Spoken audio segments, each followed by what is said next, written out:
আসসালামু আলাইকুম ওয়া রাহমাতুল্লাহ। হযরত সাইয়েদনা আব্দুল্লাহ ইবনে আব্বাস রাদিয়াল্লাহু আনহুর কাছে কিছু লোক আতঙ্কগ্রস্ত অবস্থায় এসে বললেন, ওগো সাহাবী রাসূল, আমরা এই মুহূর্তে হতাশাগ্রস্ত আছি।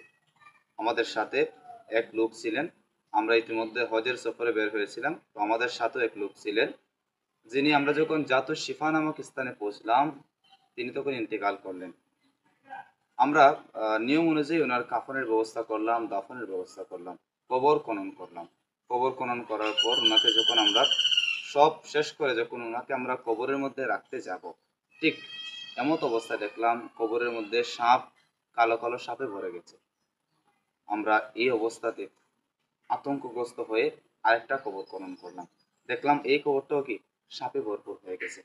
আমরা এমত অবস্থায় কি করতে পারি, এই সিদ্ধান্ত জানার জন্য আপনার কাছে আমরা এসেছি। আমাদেরকে বলে দিন আমরা কি করব।